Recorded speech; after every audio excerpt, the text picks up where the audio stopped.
So Skyrim is so loved, but I've only played an hour of it, which was actually years ago, and it was kind of tragic. It ended with me in jail. I just wanted to pet the chicken, and then I killed the chicken, and then the guy who owned the chicken was very angry. He chased me out of town, there were wolves, and I killed him. I went back to his house, and I don't know why, but I did. But I went back to his house, I saw his wife, I spoke to her, and she said, "It's been so hard since my husband died." I left her a widow. So it seems like a pretty awesome game. Your choices actually matter, which is pretty cool in a fantasy world where you could never really exist. But its reputation makes it so daunting to try and start it up again. Especially because I feel like I need to record everything. That experience was so fun, but it's lost to time. It only exists in my memory, and I wish I could watch it again. It truly was hilarious. It's a weird problem to have, and I feel this way about a lot of games and just making content in general. I feel like I need to record everything, which is kind of exhausting, but having documentation to look back on is also so much fun, and it's something I've always loved. That's why I've always really loved making videos to begin with, and I do, once again, wish I could look back at that experience. But because I feel like I need to record it, and because of its reputation, and because I haven't tried to pick it up in years, I just have been avoiding the game despite me really, really wanting to actually sit down and play it. The next game I want to talk about isn't one game, it's multiple, but I want to try any classic Pokemon game, any of the ones where you like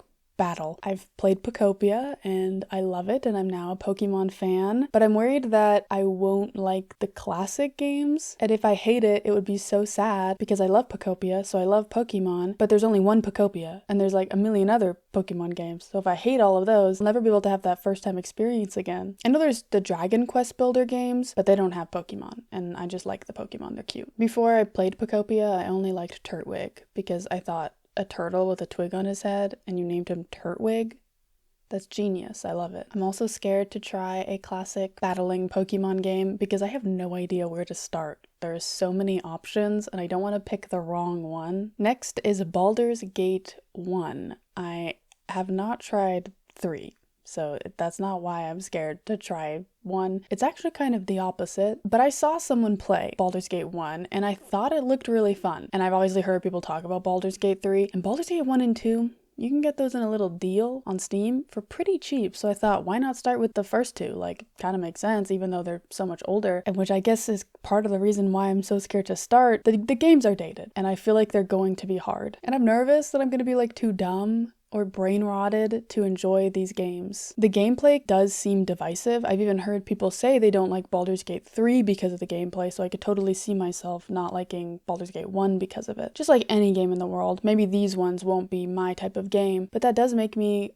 nervous to try them because I really do want to enjoy these games. And I feel like I could be like in the cool club, you know, like at the cool table at the cafeteria with all the D&D guys, although I guess I wouldn't be sitting at the cool table if that's who I was sitting with. I want to try these games. I'm excited to try these games. They look like a lot of fun. I'm just nervous I won't like them. And it wouldn't be because of the story or the setting or even the content in the game. It would just be the gameplay itself, which I think would be a really sad reason to not like a game. Undertale is a game where I have no idea what happens. Literally none. I just know that there's 2 skeletons, and I think people like its music. This is one that I have no references for. I have no idea what to expect when playing it. I know that it's like a pixely art style and it's like a story game, but that's like literally it, which does make it kind of scary to think about starting it because I'm like, I have no idea what to expect. And there's really nothing else for me to say because I don't really know anything about the game. I'm just scared to start it because it's so beloved and I have no idea what I'm about to get into, you know? Octopath Traveler 2. I've heard that number 2 is the best place to start, but I also know how difficult all of these games are and how time-consuming they all are. And I've heard that number 2 is the easiest, but I've also heard that does not mean it's a cakewalk. And I have no idea if I'm gonna like JRPGs, but the way people talk about them,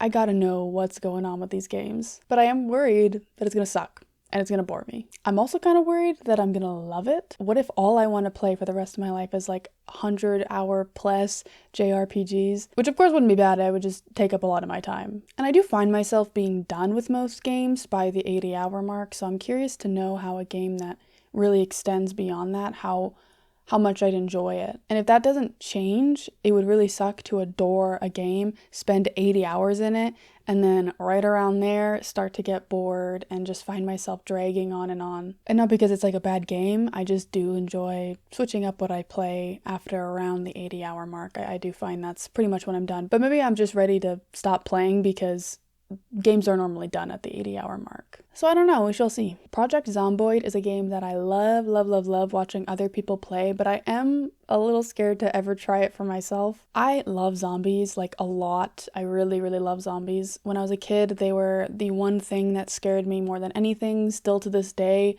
99% of my nightmares include zombies. And I've always wanted to play this game, but I have heard that it's not in its best state right now. I don't know if it's gotten any better. I have heard this, I think like 2 months ago, but people were saying that the build that it was at just wasn't great. And it's been in early access for 13 years now, which is a crazy long time. And I know they had a lot of problems at the beginning, so like not to like dog on them or anything like that. Being in early access for so long isn't necessarily a bad thing. It just is scary buying a game in early access because you can end up with a game that you never really wanted. Hell, look at the Phasmophobia community right now. Oh my gosh.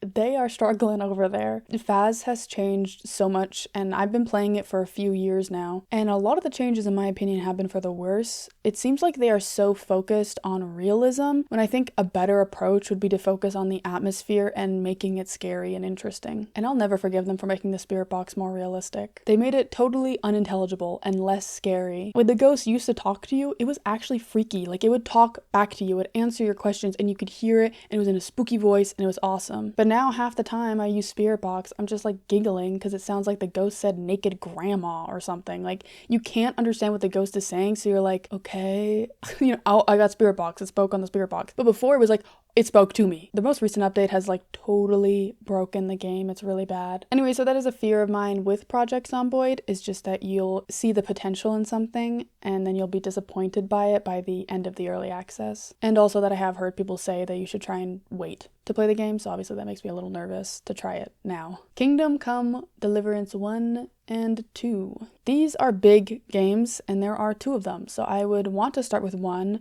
because I know that 1's story is kind of important for number 2 as well, because I know they follow the same character, and so I'd want to experience the full story of that character. But if I start with 1, it's going to take me a long ass time to get through the 2 of them, and I don't want to rush it.